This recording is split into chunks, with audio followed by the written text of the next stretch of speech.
Hi, my name's June Morrow, and I help 9-to-5ers launch purpose-driven, service-based businesses so that they can quit their jobs and do what they love, transforming lives full-time. And this is video 3 of the 10 commandments for new service-based entrepreneurs. So if you aren't attracting the right people or you're attracting no one at all, it might be that you're not being specific enough about who you serve. So in this video, you're going to learn the power of specificity in attracting clients. You'll learn the 2 lies that keep you from niching down, how specificity serves you and saves you time and energy as a new entrepreneur. And I'm going to give you 3 questions that you can ask to get more specific when you haven't had a lot of clients yet. Now, you've probably heard the term target market or niche, right? So your target market or your niche describes a specific group of people that you want to serve with your business. And once upon a time before the internet, you could say that your target market was something like spiritual women between the ages of 20 and 72, or people who want to change their careers, or business people who want to make more money. Right? And you could say this once upon a time because once upon a time, people weren't bombarded with 4,000 to 10,000 ads per day, which is what they estimate we see these days. And once upon a time, there were far fewer entrepreneurs. Also, once upon a time, mass production was the name of the game. But we live in an area of customization where the only things that get our attention are those that are super specific to who we are and solving the problems we're currently experiencing. So, for example, I want you to imagine that you're about to get married and you want to lose a couple pounds before the wedding, but you're lactose and gluten intolerant, right? So who are you going to turn to for help? Are you going to turn to a general wellness coach or even a weight loss coach? Or will you turn to a weight loss coach who specializes in lactose and gluten intolerance? You're probably going to go to the second one because it speaks to who you are and the problem that you're struggling with right now. It says, this is a person who is for me. And this is the power of specificity. It positions you as an expert and it makes you stand out from the competition so that you become the go-to person for your field. Not only that, it saves you time and energy because you only have to market to one thing or market to one group of people repeatedly. And you just have to talk about their specific problems repeatedly. And you only need really one offer or a couple small offers for that group of people. You don't need multiple offers because here's something you need to know as a new entrepreneur. The more markets you have, the more offers you need and the more messaging you need to do. And this can be overwhelming because it's basically if you have 2 different markets, you're going to duplicate all of your efforts. And who has the time for that when they're brand new and they're building their empire part-time and they have a 9-to-5 and a life, right? Not only that, serving different markets can confuse your audience and alienate some of them in the process. So I used to be a dating coach for people before I got into business coaching, what I'm doing now, a long time ago, actually like maybe 3 years ago, I was a dating coach for people who were over 40 coming out of long-term relationships.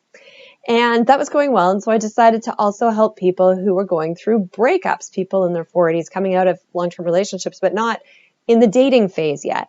And this convoluted and it actually diluted my messaging because not everybody who was on my list was going through a breakup or was ready to date again. And for the people who were ready to date again, it was confusing. Like, why was I talking about breakups when they were like, I'm done with that. I just want to get on with my life, right? So when I stopped being a dating coach and became a general life coach as I was trying to figure out where I was going, things got even more confusing for a while when I hadn't actually said what it is that I do other than I'm a coach and I just started talking about lifting your vibe, right? So I was kind of like a spiritual coach. I was kind of talking about lifting your vibe, but nobody really knew who I was for. You know, there was 1 month where I had a person connect with me, reach out to me for help on whether they should adopt a child or not. Another reached out for me for accountability as they prepared for the retirement. And another reached out for help with me with dealing with a roommate who is currently addicted to drugs. And I'm going to be honest, none of these are fields that I have any experience in whatsoever, nor were they fields that I was particularly passionate about, even though I love helping people.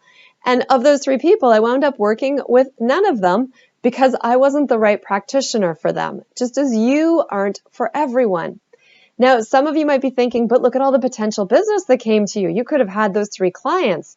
And you might think that's great. And if you are, I want to tell you that's the first lie that keeps people from experiencing the power of specificity, the power of niching, the power of narrowing down who it is that you serve. And that lie is thinking that if you do narrow down who you help, you won't make money. In fact, the opposite is true, because the more you can speak to one underserved, very particular market, the more they're going to value you and refer you to other people. So it might be that you're thinking, but I don't know that many people. Like, how do I get really specific on this? Well, most of us these days are making money online. And when that's the case, the entire world who speaks your language is a potential market. They're not your niche. They're not your target, but they are a market where you can find your niche, where you can find that specific group of people. And so suddenly the pool becomes a lot bigger. You just have to go out and find them. So the second lie that keeps people stuck is this: but I want to help everyone. So you might be thinking that yourself, but I want to help everyone. People come to me with problems, I want to help them. And I get that, because we're helpful people, especially if you're in a service-based, or you want to start a service-based business like coaching or one-on-one consulting. You want to transform lives. You want to help people. But you don't actually want to help everyone. You really don't. You might think you do, but you don't. You just want to help some people. And it's possible that you simply haven't defined who yet. And chances are you want to help people who are where you were or where someone you loved was at some point, right? You probably, if you're saying like, I'm a coach and I want to help women with their spirituality, you don't want to help everyone, right? You might not want to help people who are dealing with the loss of a child, or you may really want to help them.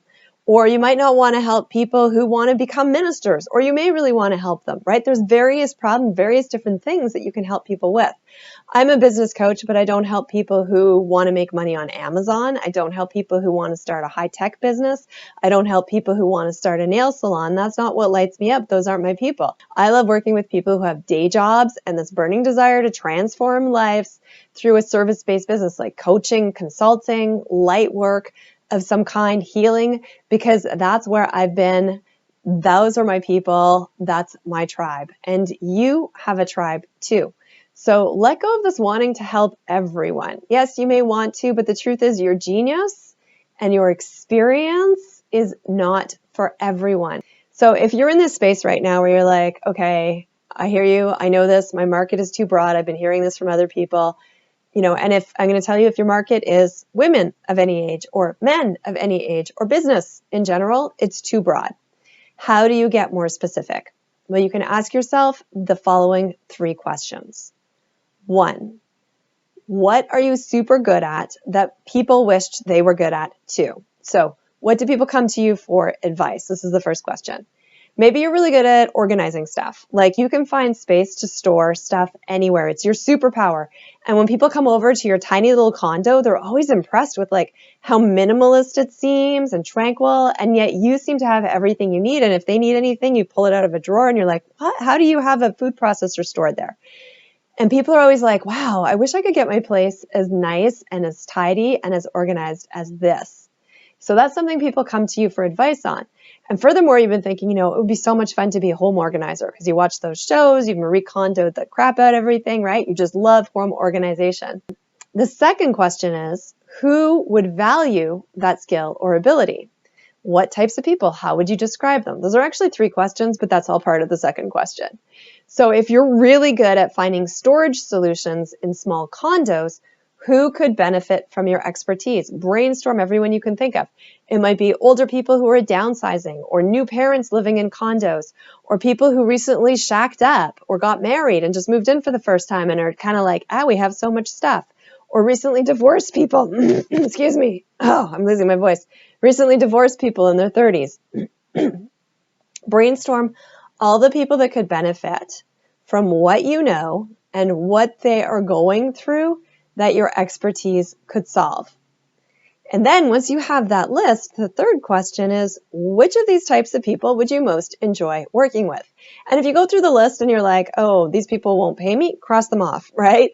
You can consider doing pro bono once you start making money with those people. But for now, stick with the people who are going to make money and who you would enjoy working with, because you absolutely want to enjoy the people you work with. They're part of your tribe. And if you understand them and speak your language already, it's going to make building your business a lot easier.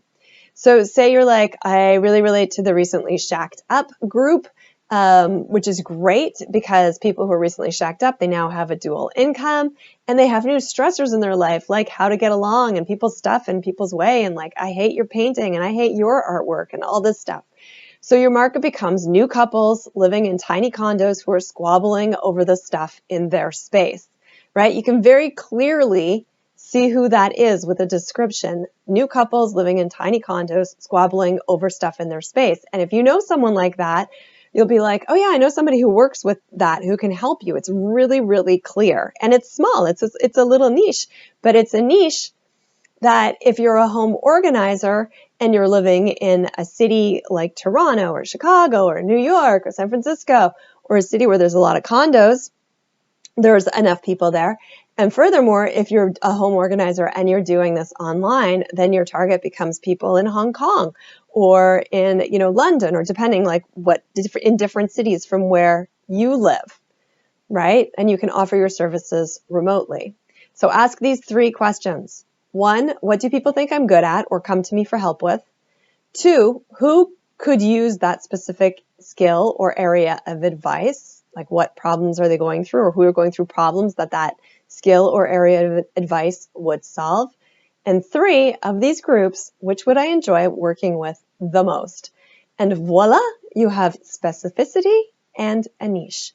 And if you're a business, your business will grow a lot faster, right? If you're new to business, your business will grow a lot faster. So that's the third commandment of building a service-based business. Get specific about who you serve, hyper-specific. It'll serve you and your business, especially if you want to leave your 9 to 5. So the first commandment was put relationships before people. The second was focus on your client's problems, not your process. And if you're looking for those videos, they're listed in the text below this video. If you enjoyed this video, please subscribe to this channel for more. Give it a like, leave a comment with your biggest challenges as you grow your service-based business to leave your 9 to 5. I'm always looking for ideas for new videos. I've got 10 commandments. We got 7 more coming up.